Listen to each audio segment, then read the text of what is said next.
Good afternoon, everyone, and welcome to another installment of Outlands RoyalTea, a web-based interview show where the current king and queen of the Outlands take turns interviewing past crowns of the Outlands about their time upon the Stag Thrones.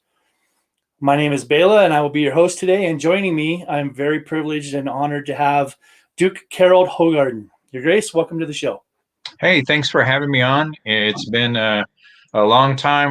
We got to chat a little bit. I think it's been 15 years since I've laid my head to rest in the Outlands. So when we got started, it seems like such a long time ago now. I think it was around, I think 91 or so when I first got started. My first event was Johann and Monica's coronation in Arkell.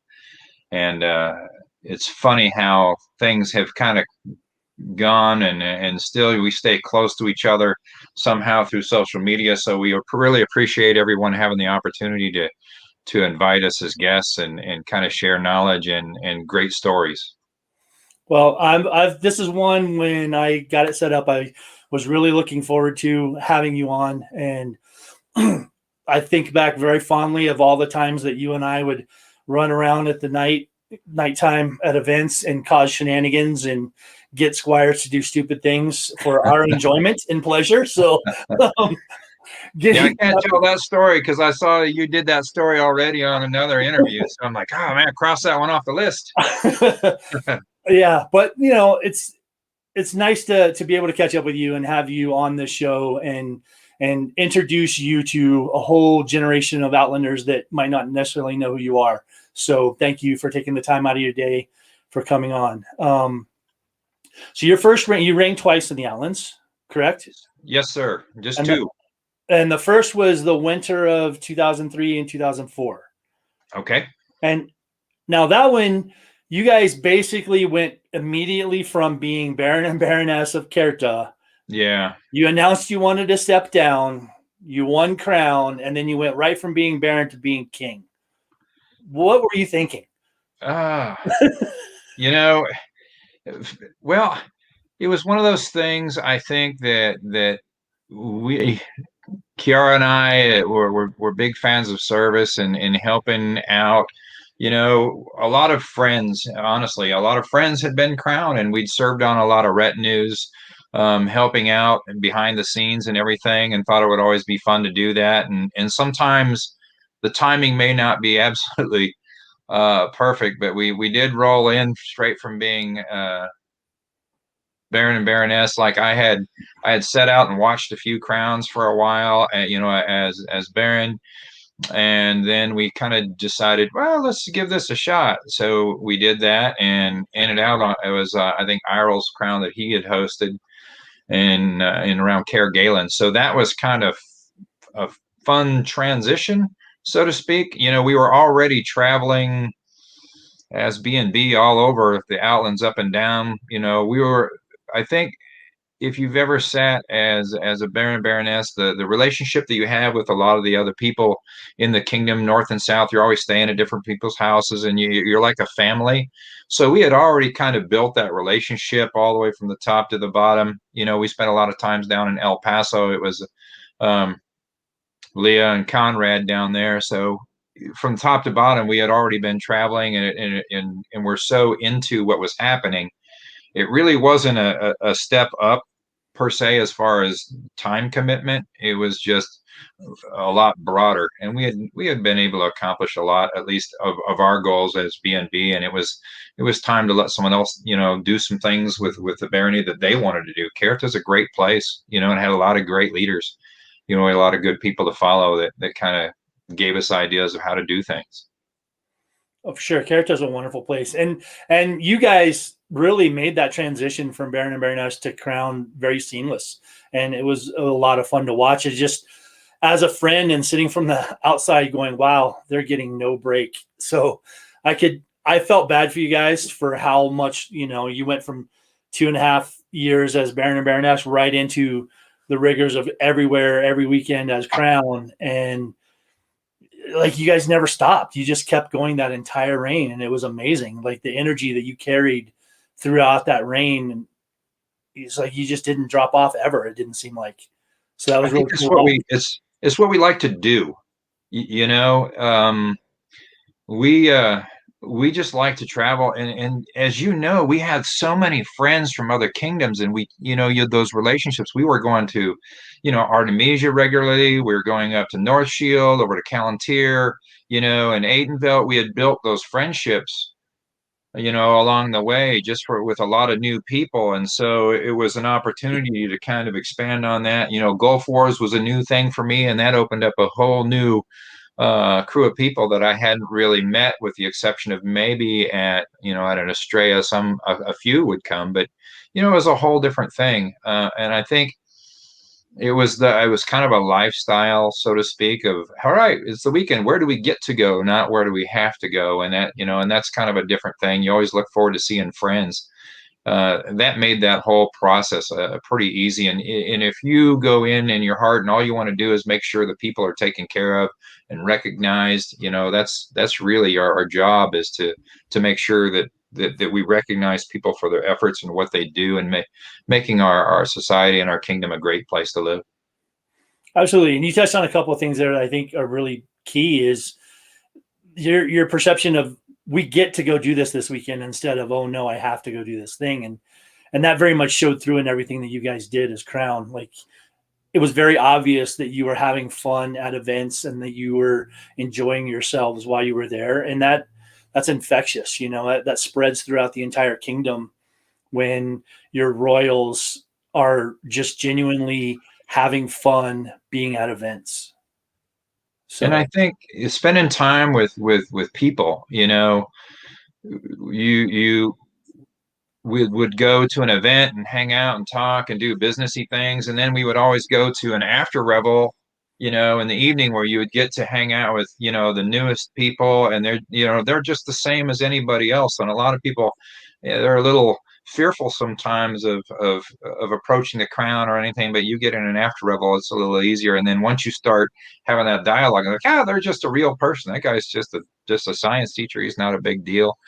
You know, I think that's critical, because every single one of us started out in the same place. You know, I think back of Bela, when you and I and who else was in that one tournament for the people that were all under a year. It was like oh yeah. Reese, Akira, who is now I think Drax Alexander. was in there. It was a Yeah, there was ton of people. a ton of Kadan people. was in Yeah. there, and none of us won that tournament. You know, it was some guy that never. I don't think he ever played again after that. But it was just a ton of people who all became knights. You know, I look back at, you know, when I was brand new and I went out to a Penzic, and I think that was the one that Sirith was crowned the first time. And I look at the picture, you know, and I think there's maybe two knights in the picture, and knowing who's in there now, it's like 10 guys, you Right. know, that have been members of the chivalry. Just being engaged and meeting people and learning from people and growing with people. For the new people, you'll get there. You know, it may take a little while, may take a little bit longer, you know, but I think that's important. And when you have the opportunity to know that in our hearts, we're all the same people. It doesn't matter if you're a Duke or, you know, it's your first event. You can hang out and we can talk about all sorts of stuff, and have a good time. And I think that's kind of critical. We used to do, when I first came down to Onstiora, at Gulf Wars, we created a tour for all of the new people in our barony in Bringwillad. We called it the Magical Mystery Tour. I don't know what it was about, but I just had this weird thing. We would go visit all the people that we knew, and the next thing you know, everybody wanted to go on the tour. You know, I won't.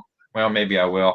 Um, Duke Miguel, who is now in the Outlands, we traded places because he Yep. was Crown of Onstiora when I was up there. And now, anyway, so he was on a Magical Mystery Tour, and he ended up having, you know, with Maisie at one of the Trimerium parties.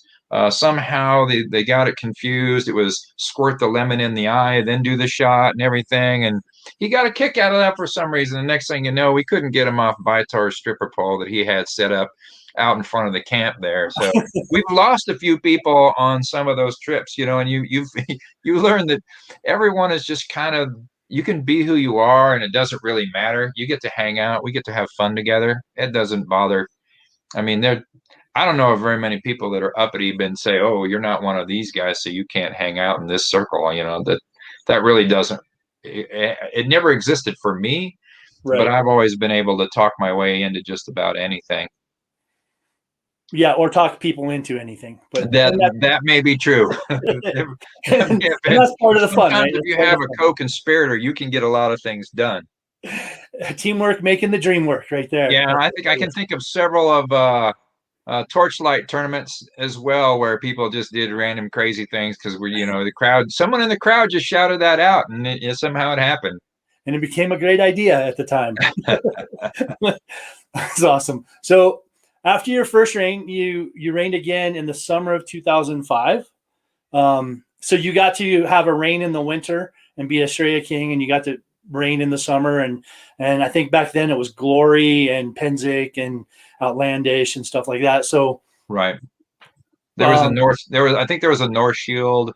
was it The Quest for Quest for Camelot still, Camelot. or I might have been think Quest that for rolled Camelot? into the spring somehow. I can't Yeah, remember. It's kind of a blur. it But you got lilies and a bunch of other things that But being able to do, I think one of each is kind of nice because they're not at all alike.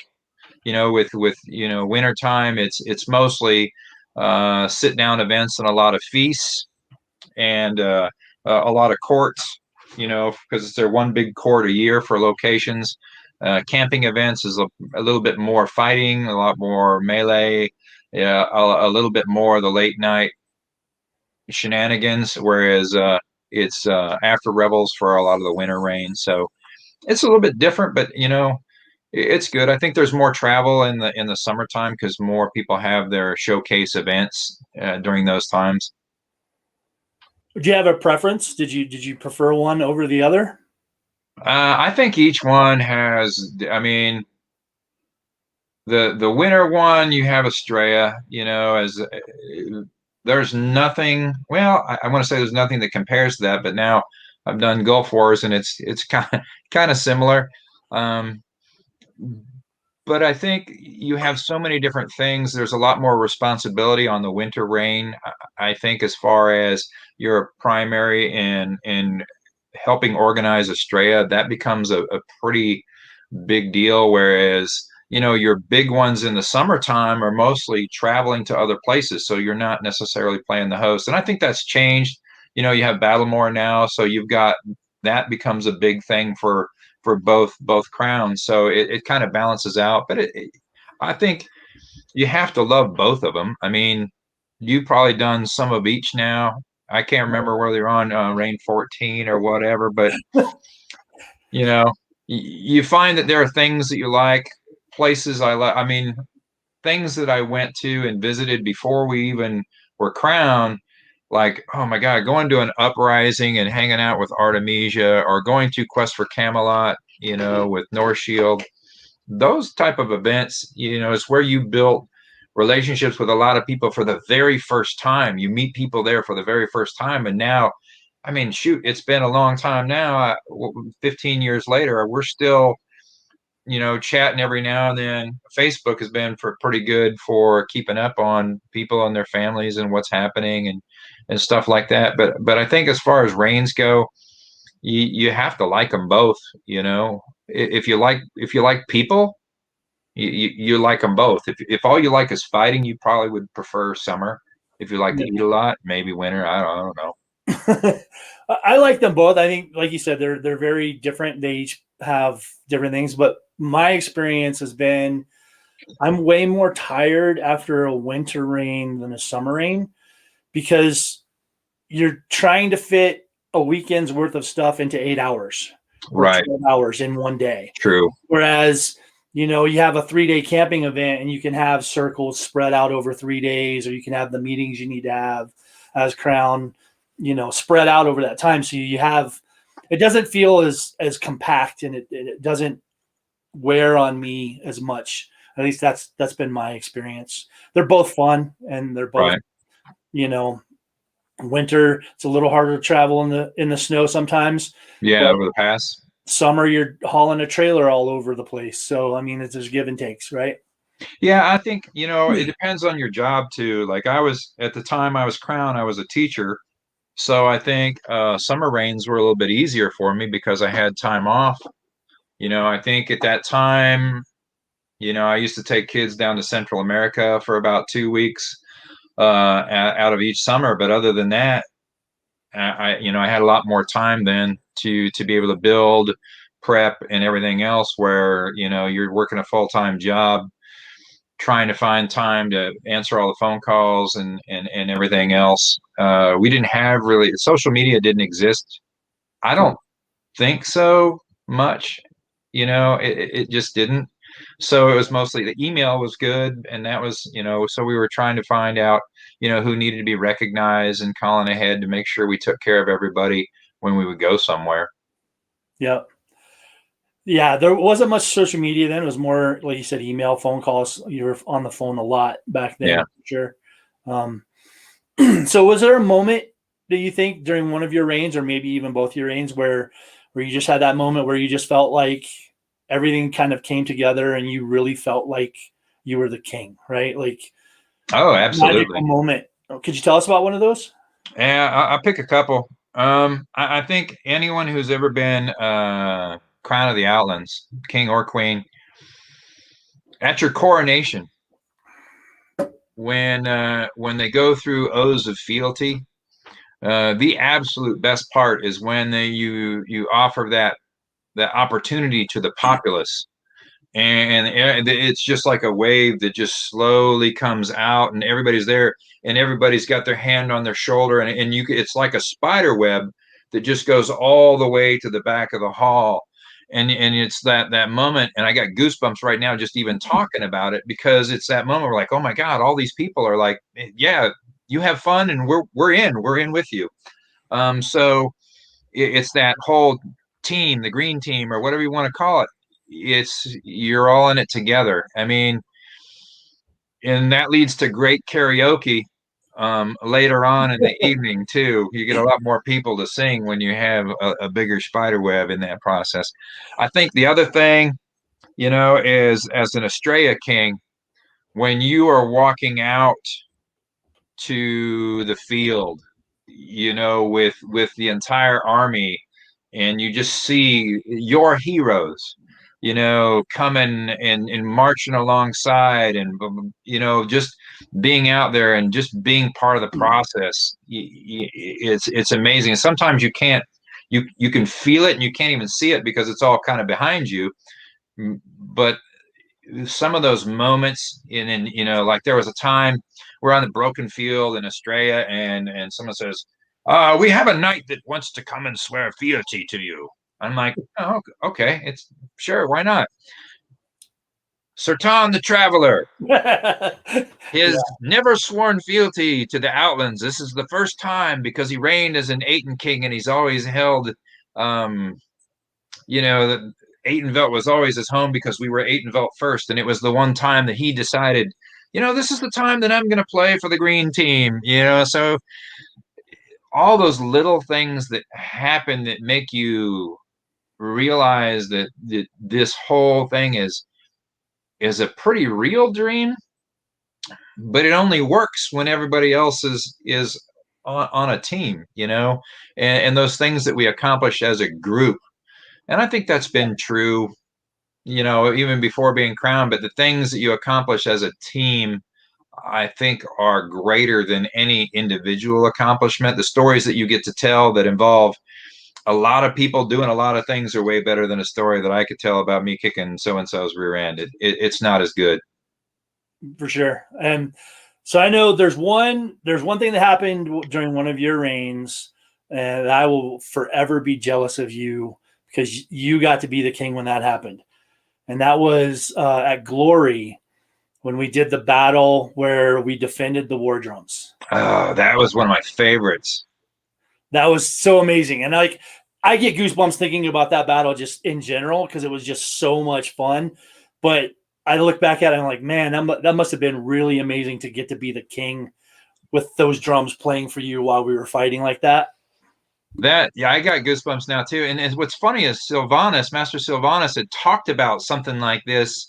I don't remember where we were, hanging around a campfire. Hey, wouldn't it be cool if we just did this where, you had the drums going in the battle instead of on the side of the battle, and they were part of the battle? And I'm like, Sylvanas, you going to put on armor? No, but you know what? I know some people that are in on that, and Torin, and, you know, we had plenty of people.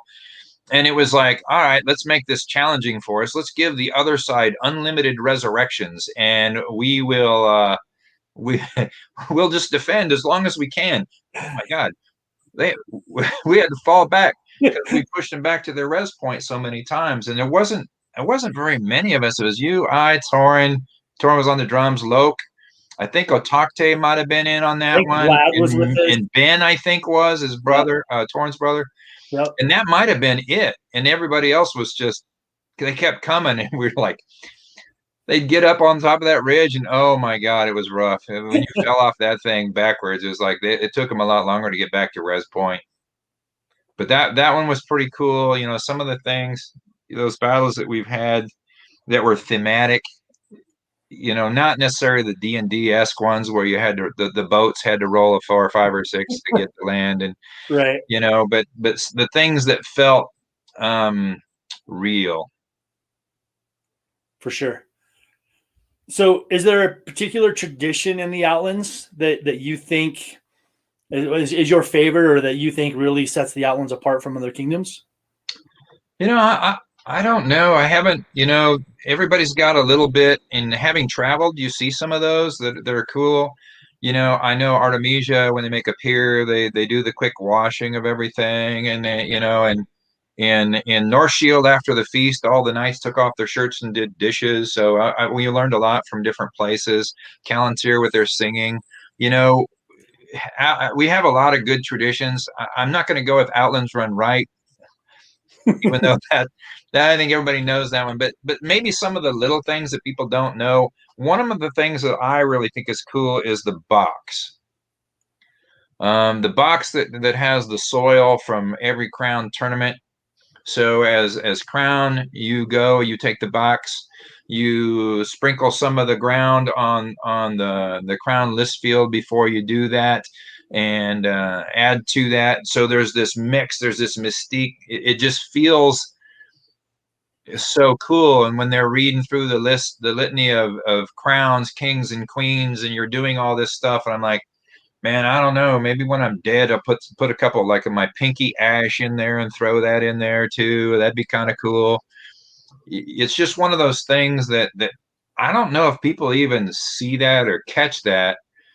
But it's one of those things that as a crown, as the king, that's a cool little thing that we get to do that means something. I mean, you just swell with pride because you know, hey, here's in this hand is some of the soil from Jarl Gunvolt's first crown victory in the very first crown tournament of the Outlands, and you're flinging it into the air, and you talk about different people as you're throwing bits and pieces of soil around the list field. That to me is, if you can make something, you know, just this great stage for beauty and passion and love, and some Neanderthal thugging. That's good. Yeah, and that's box is really amazing, and I'm not sure if you're aware of this, and I'm not sure if it happened before you left or not, but at one point we were gifted soil from the very first SCA event ever, and it was. I heard that. And that's there's also, cool. As you said, there are several. I know of at least 2 past royals that have passed away that some of their ashes are in that box as well. Okay, I'm in when it happens. I don't want to do it this week, but right. But yeah, that is a very Outlands thing, and it is very very sacred to our kingdom, I think, and it's a very cool tradition. I love that part too. That's very amazing. So having been, well, you know, your formative years in the SCA were spent in the Outlands, and you were elevated to the chivalry here, and you reigned twice. You were landed Baron. What does it mean to you to have been king of the Outlands? I think it's a chance to take care of your people. I mean, because the Outlands are my people. I'm sorry, but you know, I grew up there. I spent a long time there. I think the first crown that I got to know was Sirith in his first reign out at Penzik, and then we became pretty close for a while for his second reign. It was cool to watch him actually win that tournament. Haroon was my knight, so he liked to travel a lot. We would get in this little white minivan, and you would ride in that sucker on top of all the armor, and like there's this much space between the stack of armor and the roof, and that's where you kind of crawled and shimmied into that. And so I don't know how many people rode in the back of that thing when we would go down to Duke City and do some of that. A lot of the people that like I still feel as though I'm a young knight, and I realize now that it may have been a year or two since that had happened, but there were so many people before us. So to be a part of that history, to be a part of something that is this thing that you just absolutely love. I love hearing stories about the people that had come before us, and even people that came after us. Some of the different things that have happened. I think everyone has all these great stories, and just to be a little asterisk or a footnote in some of those stories, it just means an awful lot to be a part of that love and brotherhood. I mean, there are so many people that if they gave me a call and said, "Hey, I need you here tomorrow," I would be there tomorrow, because that's what we built. I know that I got a call, well, it was maybe a couple years back. Tigger called me up and said, "Hey, I need a favor." And I think he was a little bit short of 30 years as a squire, but he's the one that got me started in the SCA out behind a comic book store, so it was that. And with Duke Albert hit me in the thigh, broke my Tic Tac box, and I fell in love with it ever since. So, but he asked me to come speak, you know, and it was like, I'm there, it doesn't matter. I'm coming and I'll be a part of that, because he had got me started. And I can remember, I think it was shortly after I got knighted and I was actually fighting. Maybe, I think it was maybe before, I don't know. But we fought each other in a crown tournament. And I was like, prepare. Once you were the master, now I am. And once you were the hero, now I am the master. And I like legged him and killed him. And then it was like a 2 out of 3 round. So he came out the next time. Great, so only a master of evil, Darth, and just crushed me. So sometimes you get to do full circle on that, but realistically, it's just a lot of to be a part of things that are so powerful for people. For me, SCA gave me a lot of skills, that had nothing to do with fighting.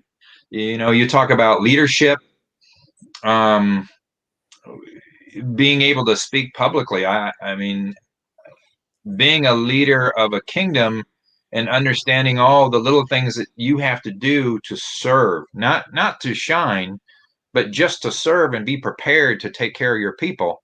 I mean, that has led me in a lot of ways, going from after that, I was a teacher, then I became, assistant principal, then a principal, then I moved up. Now I'm superintendent, so I can't go any higher. But that ability to have that vision to make things happen and know how to work with people and take care of your people, that's something that is kind of transferred over to real life pretty smoothly. I mean, I don't think I would be where I'm at career-wise if it hadn't been for SCA stuff. So I think you get out of it what you put into it, and I got a lot out of it. So Absolutely. whatever that means, I think we're good to go on that.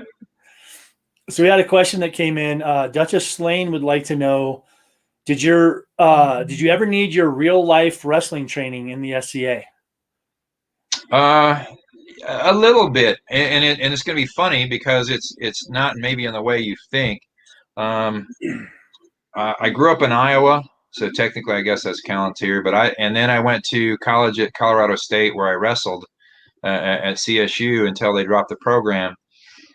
But I didn't do SCA until after I had moved down to Dragonspine. That was my very first start.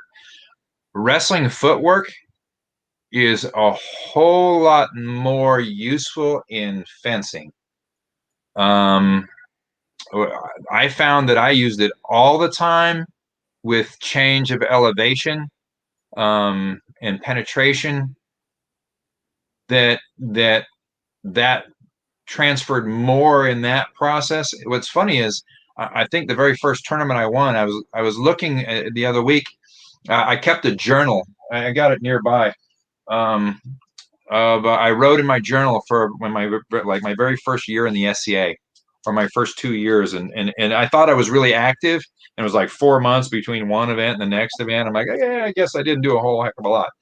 But I think the first tournament I won was a fencing tournament, as I was a defender of Arkell, and it was just funny. But I did a little bit of dabbled in that in the very beginning, and so that worked well. Now, what does work well in heavy fighting with wrestling is moving your opponent where you want them to. And a lot of people have never really thought about that, but through feints and creating movements, you get them to move. Like if I want to hit you in the leg, I don't want to have to reach all the way over there to where your leg's at.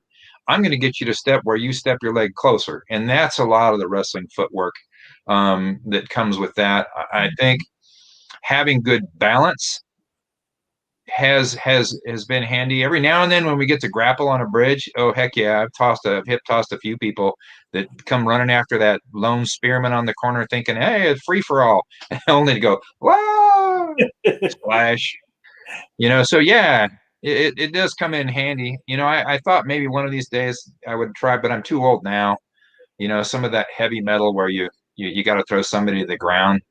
I helped when they first did that. I helped train with someone who went to the big Battle of Nations stuff, and I'm like, okay, this is a foot sweep. Okay, this is So I think some of that stuff comes in handy, but it not necessarily you're not allowed to do some of those things. So it would be frowned upon. Not that I have or haven't, but you do that stuff in a Torchlight tournament. I see Slane's comment. No, I apologize. I tell you what, Slane, it wasn't as bad as the time that Otokte tried to jump across a river in one of the events up Pawnee. It's a Brigand's Bazaar. Yeah, Brigand's Bazaar. So he leaps in the air like with his Indian armor, and he just catches one right mid chest. And he's up there just dangling for a while on the spear before they fling him back into the crowd. And it's like, oh, he was dead for like a round or two for that one. So there's been worse. Yes, there has been way worse. Sorry. Right. So if was there anything that if you could go back and change during one of your reigns that you would change? Lord Cal of Meridies would like to know. I think there's always some things that you wish you could do a little bit more, give a little bit more advice. I think the one challenge that we faced in the second reign, and people don't want to talk about it, but I'm okay with it. At the very end when Ibrahim stepped down, and in that process, like Lycurgus was knighted, I think I should have advised a little bit stronger. Hey, let's just do a circle, and that way you're not breaking tradition. And, yeah, I didn't think about it at the time because I was so focused on all the things that I needed to say, because it was our coronation day. I think if I had one regret, it would be just saying we could solve a little bit of problems and some heartache if we do a couple things here, because that really, it kind of threw a wrench in the start, because we had some people that were going to serve on retinue and said, you know what, I can't do that, and I didn't fault them at all. It was what it was, and I think if that I would just want to do this, probably the same thing, but yet do it differently, so people were involved in some of that decision making, because I think that was one of those challenging things, and Abe was away a little bit during that last part of his reign, trying to still do everything, and I think if I would have done a better job of maybe saying, hey, let's think about this part and do it this way, and give a little bit better advice. But that wasn't necessarily as a crown, but I think we had to do a lot of healing, we held a lot of meetings to say, hey, how are we going to mediate that? And we ended up going to the bot and everything. What's interesting is that, Ibrahim and I are still super close. He comes and visits, and we still do the big game. So I'm like, hey, we made a mistake. It's okay. It didn't kill anybody. So I guess that's good. I think that might be the only thing. I don't think there was any big things.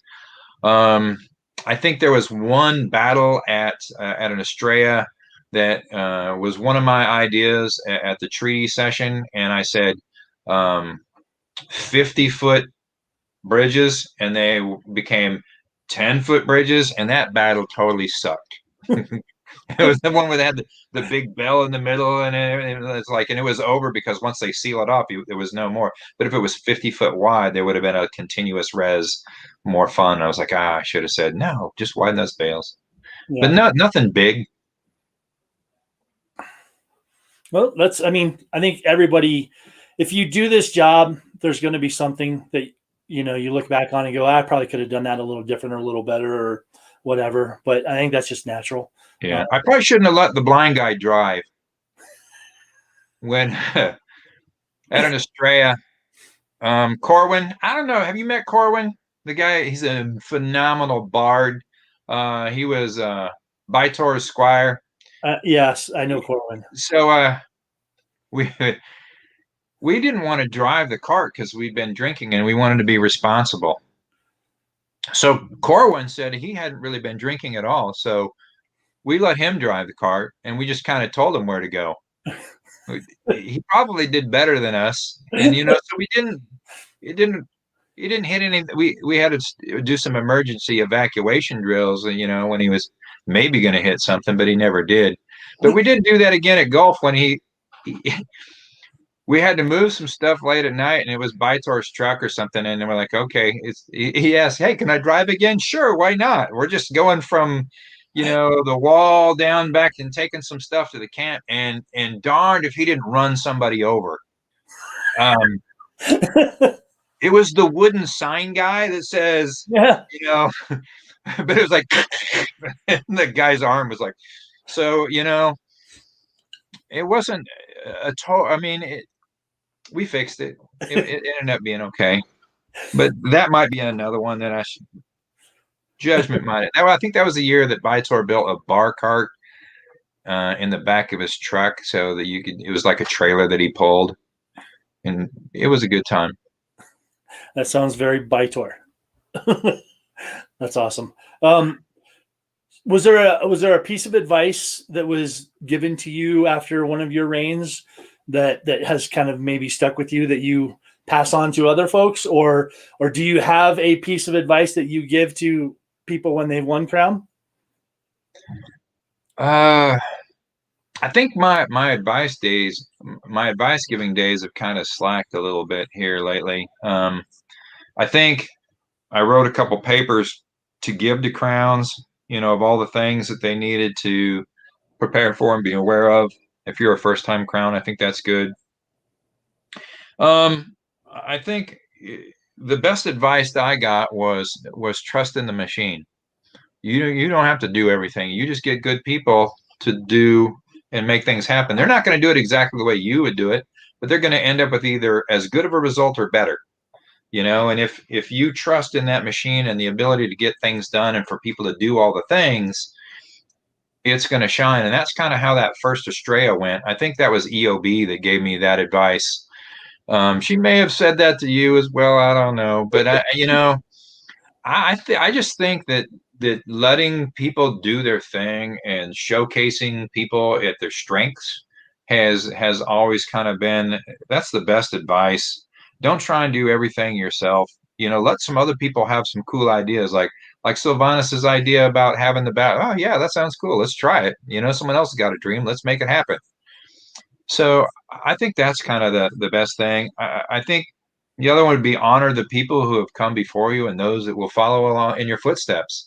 The advice that I always give in a peer circle, in that whole process is like, hey, always be up here, because you never know who's going to be watching. Someone's going to say, "Hey, I'm the next," and you'll see kids playing. No, I'm so and so. I'm so and so, and they fight over who's going to be that person who happens to be the good guy at the time or the good girl at the time. And I think that's an important piece to make sure that you listen to the stories, find out about people. I love to do, history digs. I think when I was in Kerta, I wrote that giant history quiz by talking to a ton of people that went back to the beginning of time of, Theodric and some of the stuff from the very, very beginning.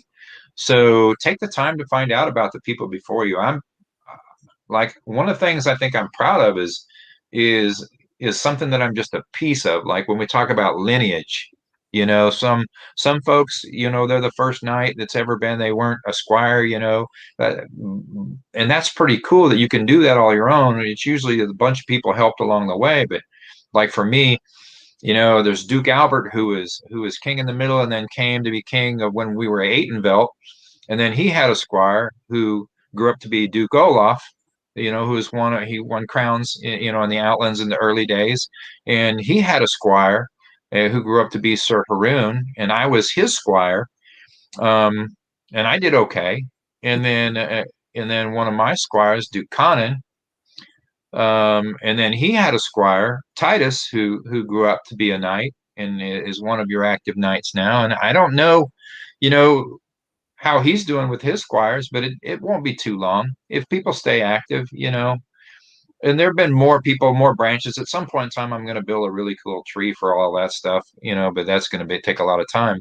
But those are the kind of things that I think you got to know where you come from, and some of those stories you need to be able to hear them. I love hearing stories about, when Outlands was a principality, and it used to be, we were all Adenvelt, and then there was the big rift, and then there was this weird stigma when I first started that they were the bad guys, and no matter what. And so when we did Estrella that first reign, we had made some good friends, Nichelle and Teal and some other folks. Duke Jonathan von Trotha was crowned at the time at that Estrella.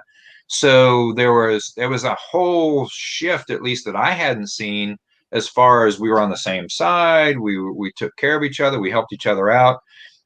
His lady Deal was just phenomenal, So I think in kind of getting to know a little bit of the history, and then if you've ever seen Deaton Claymore do his toast, where he, gets part of the soil and puts it in it. I mean, some of that stuff that goes way back, or when I would go out to Artemisia, and that was still we were all part of the same team back at the same time with Loxolon.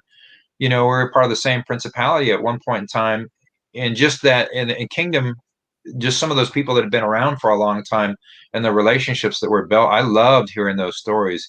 We used to play a game called you had to go around in a circle and name a member of the chivalry who was either there from the past or current or something like that, and you would go until you got out, and just so people would know you know who went way before us. And there were people that were just waiting so they could throw out a name that hadn't been heard from, you know, Nikolai the Desert Rat, or, all these people that some of us had never even met, but you knew who they were.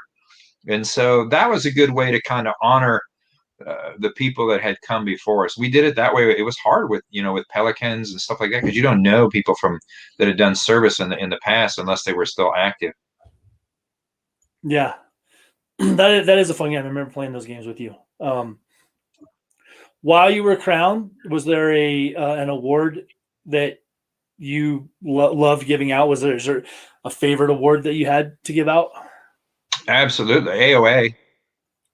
Yeah. I don't know. That's my favorite award to give out. It's the first thing you do and probably one of the last things you do.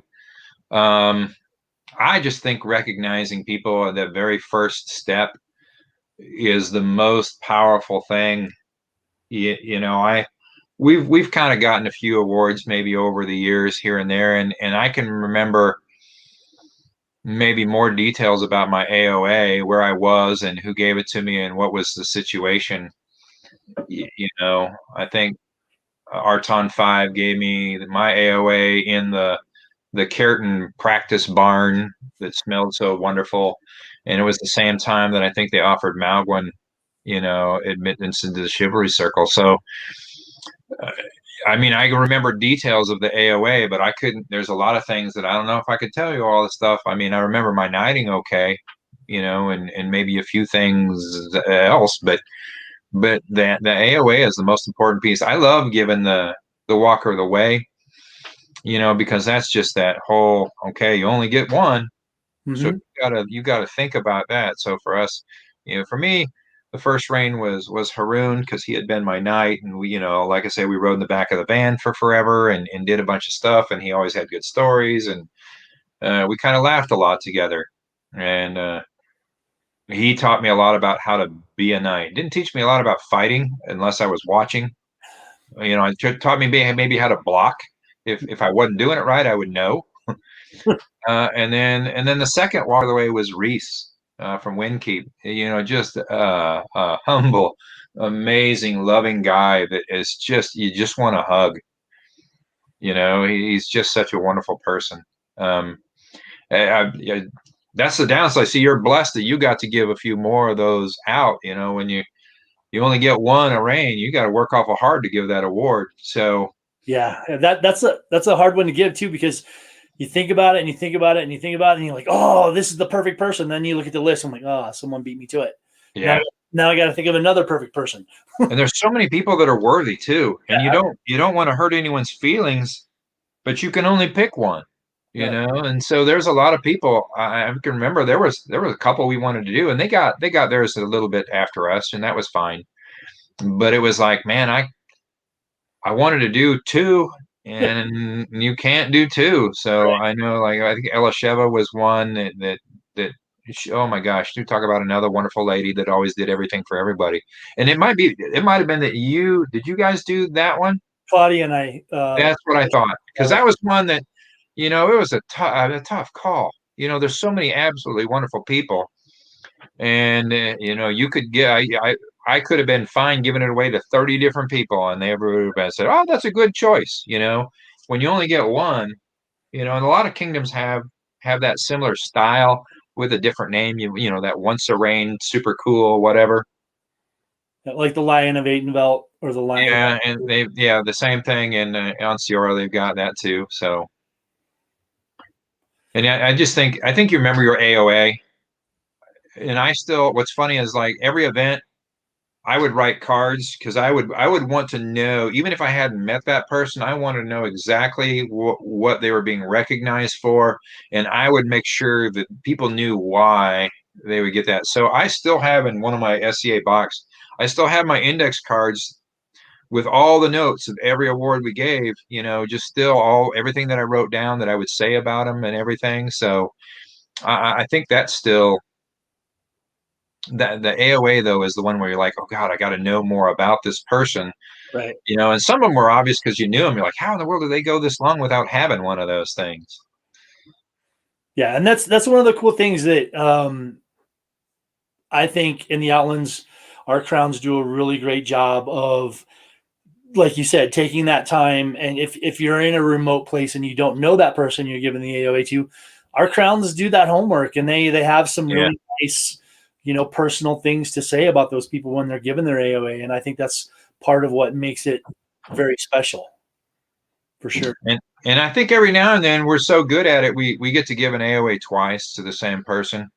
Yeah. I think that happened once each reign. I'm like, whoa, they were on the list. Yeah.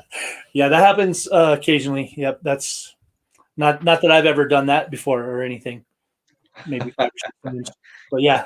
So we had another question that came in. What is your favorite piece of royal regalia?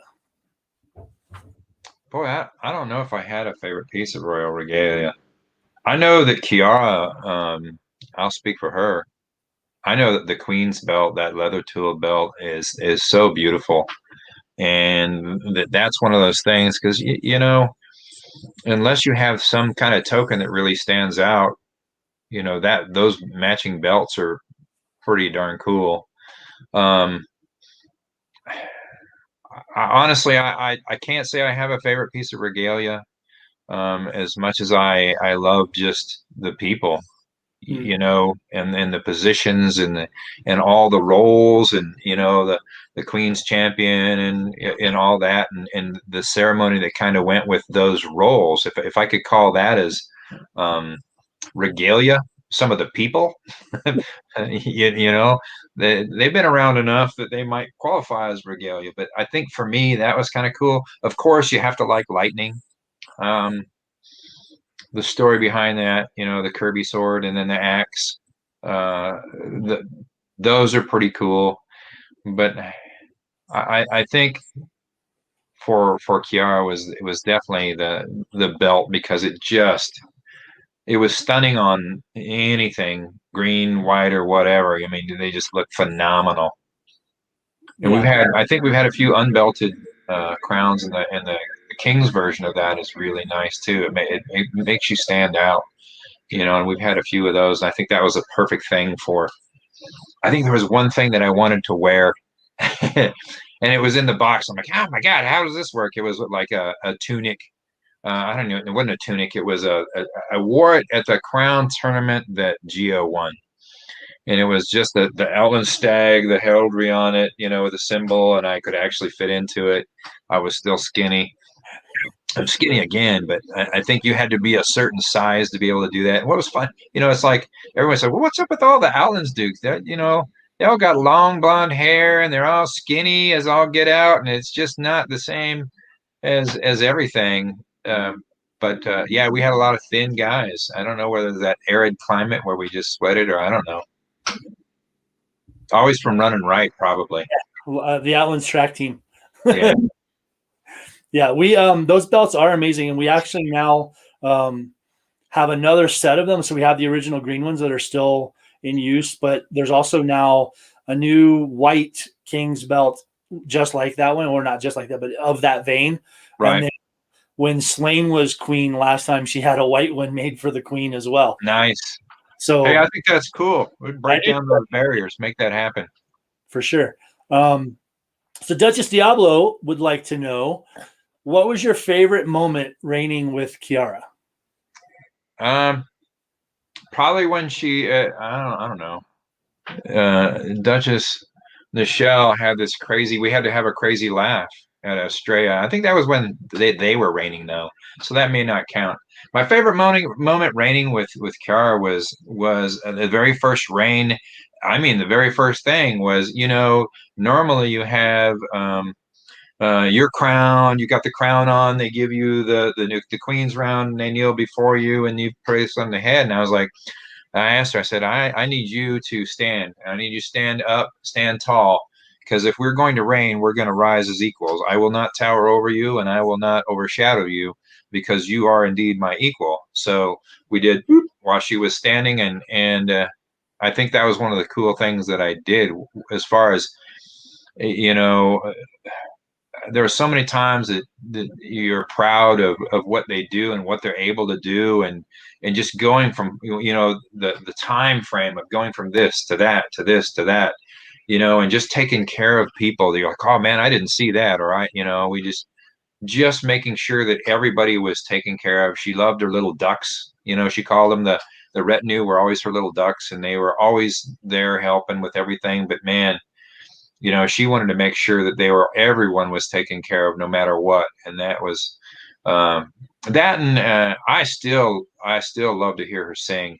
You know, I think that's how I first met her, was like, oh man, that's a nice voice. And what's funny, she sang for us last night at the dinner table. We all took turns listening to her picking songs, and she sang hers because we picked the one that so it's one of those Duke Khan songs that you're like, oh man, and everybody's singing along, and like my little kid now 5 is like singing along to the songs, and they're like have no idea what that's all about whatsoever. But I think that's some of the things that we do, the things that you do together as a team, in making people look good and taking care of people. I think I'm always proud of her. She's really good at a lot of those things that sometimes I might I might be addled by hitting too many shots to the head where I didn't think, oh, we needed to go take care of this person. Oh, that's a good idea. We should probably do that. You know, And you guys were a great team together. You guys worked really well together, and I don't think you could, I don't know how you could do that and be just one-sided. I mean, we saw a few of those here and there where, someone was either having to work too much or had checked out or whatever, and they don't seem to flow very well. And if you're just one, we traveled enough that we didn't have to split up, so we tried to map it out to where we made it to everywhere once or twice, a rain. As long as they had an event, we were going to make sure that we were there, and just talking about everything and laying everything out. We had some great heralds that helped set everything up. We had Carrick, and then we had Conrad. So those things were really good. I did get to ride Conrad into court. I just posted that picture, I think, the other day. And little Giovanni out of El Paso had the coconuts. right. And then Bela, your counterpart down Bela South, I pull up to the thrones and he holds his hands out and helps me get down and off and back into the throne. And then we, because they said, I don't know if we want the crown to come to Clan Wars because it's kind of a crazy time and we don't want anybody to shut down our fun. And Leah's like, I don't think you're going to have to worry about that. Maybe you might want to just see how this turns out. And it did. And it was good. And they were okay with me at the end. They're like, we might need to slow him down a little bit. It might have been after I hit my head on the rafters. So you were definitely always someone that was always about trying to have fun as Crown, and not just as Crown, but just in general. Whenever you were around, there was usually laughter and shenanigans afoot. So, what would you like to be remembered as Crown of the Outlands? What would you like to be remembered for? I don't know. I don't really need to be remembered for anything per se, other than they liked it. I mean, they had fun. I think we did a lot of work trying to promote stuff for kids because one of the challenges, and we still face this today, is there's not enough stuff for kids. So we tried to meet with kids and find out what they wanted to do, and most of it was we want to do what the adults are doing, just kid wise. So it's like, oh my gosh, how in the world do we do some of those things? And we as a team, I think you just want to be known as caring for your kingdom and doing things what's best for the kingdom, not what's best for you, because it's not quite the same thing. But I don't need to be known for anything in particular per se. Maybe not as king, but as an individual, you like to be known as having at least some kind of prowess. Like, I think on the melee field is probably where my strength lies, not necessarily on the tourney fields. I think I'm a much better melee fighter than I am a tourney fighter. But I think if I were known as a friend across multiple kingdoms, I think that's probably what I would choose. I mean, I have so many people that I love, and in Artemisia, man, we traveled there probably 3 or 4 times every year.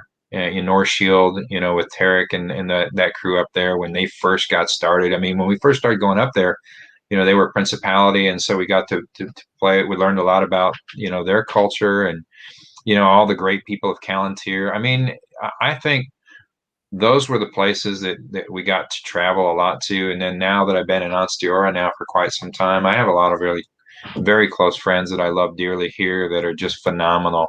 I've learned a lot. Yeah, I got a lot better down here even, but I just think it's that whole brotherhood and knowing that you're always going to be there for people, and it's okay if someone gives you a hard time. I don't mind people giving me crap. Yeah. I probably earned it somewhere along the way. It's part of the job, right? When you get on, people get to tell you what they think you did wrong. Yeah, and I'm sure there's plenty. We've all made mistakes.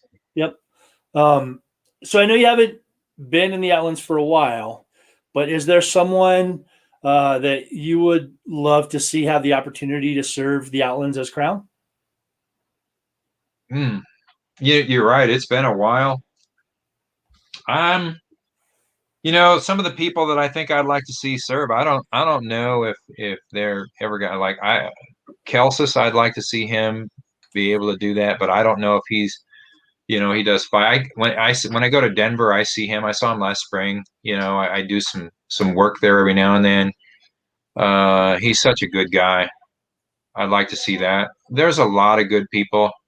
Some people I'd like to see reign again, just different combinations. It doesn't matter to me. I think there's just so many amazing people, um, that as long as people take care of the kingdom, hey, you have a good time, have a great reign. Invite people to be part of what you're doing, whether it's their first day or their last day. Make sure you take care of the people, and that's good. I think it'd be cool to see some of the lineage continue on. No pressure there, Titus, but there's a long list of folks on there, and I noticed that there's an asterisk right there next to your name still. So let's see if you can get on that and get that taken care of. Now I'm like, Sure he knows that. If he didn't watch this, I'll make sure he knows. yeah, make sure just clip that piece out of it, and we'll call that good. All right. Well, we have gone over an hour. Sorry. No, we're good. I just more than anything else, I'm very thankful to have had this opportunity to just sit and chat with you again. It's been far too long, my friend. We need to do it for real when this is over. I mean, I would love to make a trip. What's funny is I lived last year, and I was planning on the spring and summer of last summer coming and visit the Outlands, because I was in very north Texas, where the nearest Walmart was 2 states away, and I was only 6 hours from Denver. So I had all these plans of all the things I was going to go to, and then everything was just shut down. So now I'm farther away again, but I still would like to. I'd like to come maybe visit at Australia at some point in time again.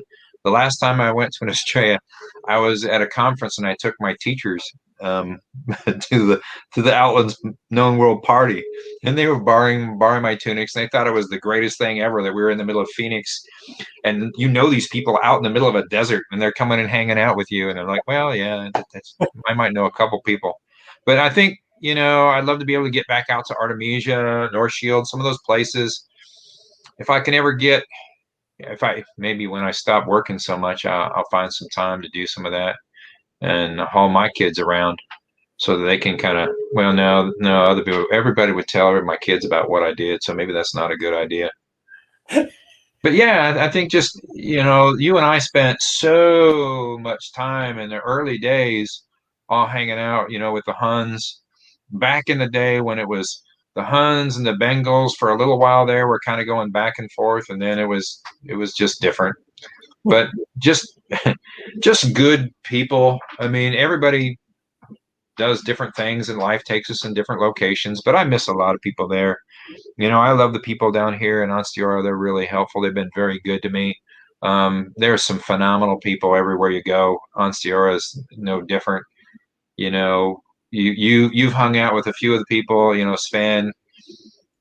We've had a few times out in the evenings together, having a good time. But just going and doing some of that inter-kingdom travel, you get to know some of those characters, so to speak, and kind of see something other than just their swordplay is what's the most important.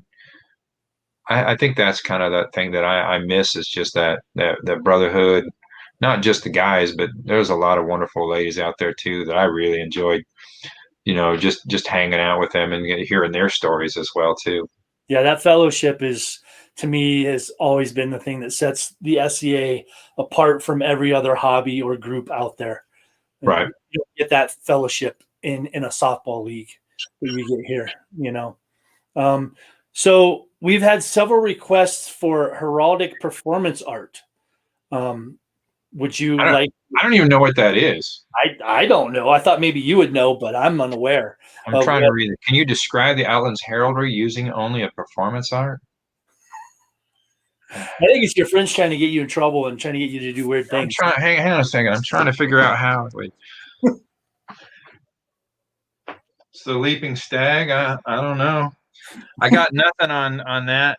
I mean, performance. I could do art, but not performance art. You know, that's gonna have to be a late night evening appearance of Darth Ho, Dark Prostitute of the Sith. That is probably what might have to be in place to pull that off. Well, It's going to be a performance art. Estrella is hopefully happening this November. So if We'll you see. Estrella, we may be able to make that happen.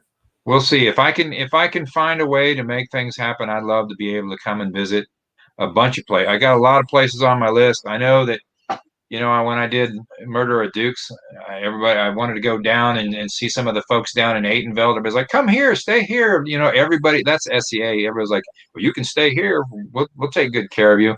I mean, there's just so many good people and good places. Some of them we've been thrown out of. It turns out that you can make lasagna in a dishwasher, Nikki. That is true if you use, our own version of Mythbusters, but we weren't able to actually finish the evening there. And that's another story. That's awesome. So you just you meet so many people. I wish there was a way to get together and kind of hang out. Teleporters, when those are invented, I'm going to be so happy that we can actually get places easily. Right now, I'm not anywhere close to an airport or a grocery store. So, oh yeah, it was Brie. You're right. I think lasagna was maybe a different episode, but yeah, Brie does melt in the dishwasher. You could do bread bowl and everything. That's awesome. So before I let you go, is there anything that you'd like to bring up or any stories that you'd like to tell from your time on the throne? Oh man, I think that we've had so many good times. I know the one story you told previously about how we ended up with the belts and boots. That was an episode. But I think a lot of those processes of just people being themselves and having a good time and inviting everyone to be a part of that, not necessarily the belts and boots, because that might not have been good, but just the hanging out and the fun of everything. There's so many different stories. There was a time I liked in battle. This was a go for it. It was not his crown though. I don't know if it counts, but I got to ride in on the shoulders of the Callantyr general with my 9-foot spear, and we waded into a town battle, and it was a resurrection battle, so that's why we did it. We were wreaking a little bit of havoc and having fun, and then the next thing you know, there was Baldur on the other side said, "Hey, kill the horse!" Killed him. I went crumpling down to the ground. All those fun things, like it transferred. Like I think when I left the Outlands and came to Anstior, they accepted me pretty quickly here and didn't miss a beat. Like every Gulf War, they had a rule that Hoagie could fly, and so somehow in some scenario, one time I pole vaulted over the walls and they and the marshal was Pedro. "You can't do that. You can't do that." And I look up. He goes, "Oh, it's you. Carry on." And then you just drop over to the other side. I mean, it's just some of those things. I think my favorite stories are really of honor and valor of others. Even one of the things I think was as a crown at Estrella. Like I was killed already, and I was standing. I think you were the general at the time, and I was standing. And I only died like maybe one time because everybody would, they wanted to make sure I was safe. But I look over there and there's this, I don't know what it was. It was like Sauron in Lord of the Rings when he was just nuking all the orcs and everything, the elves and everything. And it was Casca. And he's just kind of wading in this battle, and people are just flying out of his way, and he's just pushing his way, and we're just cheering. I'm like, yeah, it's another kingdom. And I mean, that was awesome, and I've benefited, from that too, where Gulf Wars on a bridge. There was a time that there were like 3 or 4 of us that took out a kingdom and a half just because they kept standing there, and that was nice. But I think that, you know, if we ever get a chance and I'm in the same location as anybody else, and let's have a beer, and you can ask me I'll tell you all sorts of stories, because I could go probably for a day or two of different things, but it's usually telling stories of other people, and just some of the cool things that they have done. There's so many little stories, but we have so many great people, some great fighters, some great women who have served and been great inspirations. Some of their arts, some of our bards are just phenomenal, great chefs. I like to eat food, so there's been a lot of people that have done great things. And I think just knowing about those people and sharing stories, especially if someone has passed on, I'd like to hear more about some of the people from the beginning. I never turned down an opportunity to learn. I think I'll leave with one story, and then this is the Black Duke.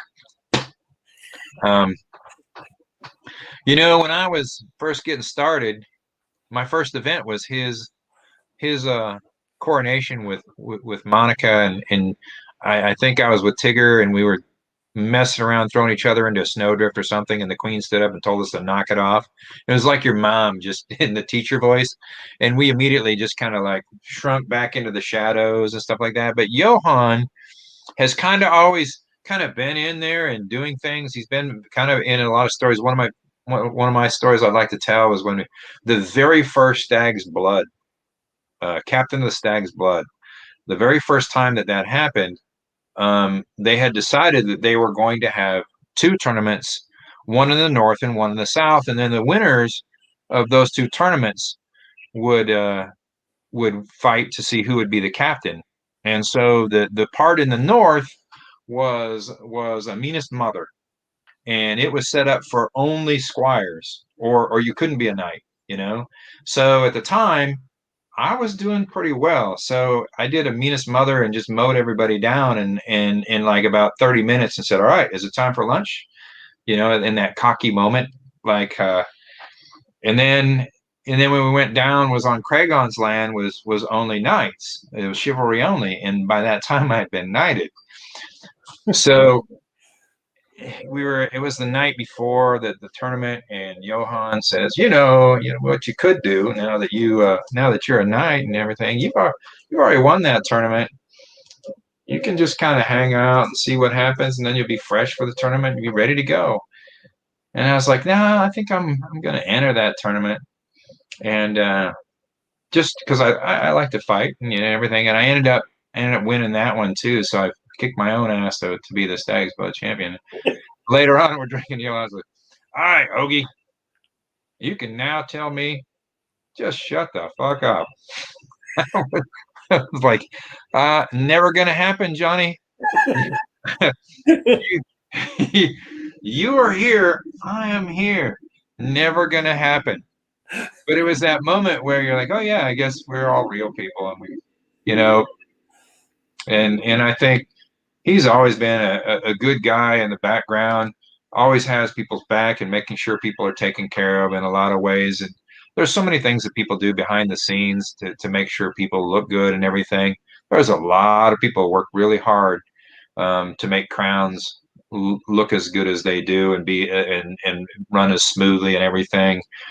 A bunch of badass seamstresses that make us look fancy and make a portly guy look svelte. So many different things that are done that you wish you could thank them all forever and ever. And I mean, the things that people have done over time you can never repay that except for maybe slowly and speak highly of them. That's one of the best parts of being crowned, is you get to see a lot of the love and a lot of the hard work that people have done to make things come together. Things as simple, you think like an Outlands party, you think that's super simple, but man, takes a lot of help. It takes a lot of bodies to make all that stuff happen. And then we get to go and we get to have fun, so, and meanwhile everybody else is still working. So I think there's so many things and so many great people of the Outlands. I miss a ton. I wished I could come back and hang out a lot. I wished it was a lot easier, and I will eventually. Kiara misses everyone too. Everyone was so nice to the two of us. She wants to make sure that I tell everybody that Kiara says hi too. But those friendships, that's what's all important. If you want to remember anything, is it's just like, hey, remember that if I show up, we're still friends and we're gonna have a beer together. If you can remember that, we'll get my rattan walker and we'll sit up next to the fire and have a good time. I think that's what's key. There's Absolutely. too many good things, too many good stories. Very much so. Well, on that note, Erase, I will say thank you very much for coming and spending this afternoon chatting with me. I very much enjoyed it. It was a pleasure to get to talk to you again. Know that you and your lady are both loved and missed terribly in this kingdom. We miss you both a lot, and we're very hopeful that when things clear up and we can have SCA events again, that we'll get to see you guys at an event. Yeah, I think we're going to try and travel. Our kids are older now, so I've got family there in near Colorado Springs, and it makes it a lot easier that we could maybe get away for something down in that area and make it a fun time. I mean, there's a lot of places I'd love to see, a lot of people I love to see, new people I haven't met, but I like to hear stories of that when we talk about, like, who's that? I'm sorry, I got invited to do this analysis of fighting techniques, and because they were doing Allen's fighter, and I'm like, who's this? Who's that? I didn't know anything because they were all. I'm like, okay, wait a minute, they're from Aytonville, right? No, they moved to the Outlands. I'm like, oh, wait a minute, that guy, and so I'm like, okay, I don't have any Madhu fighters. I don't know what to tell you. I can't help you. That's not true. I call bullshit on that one. You can Okay. that all you want, but I call bullshit on that. All right, man. Hey, thanks for having me. It was a good time. I look forward to seeing people in person. Give you guys some hugs. Yes. I owe a bunch, I'm sure. Me too. Me too. Again, thank you. In 2 weeks, Her Majesty will have on as her guest Duchess Conliac. So that will be an amazing show as well. Please tune in for that in 2 weeks. Until then, everyone stay safe, wear your masks, wash your hands, do everything you can. We love you. We miss you. All right. Take care.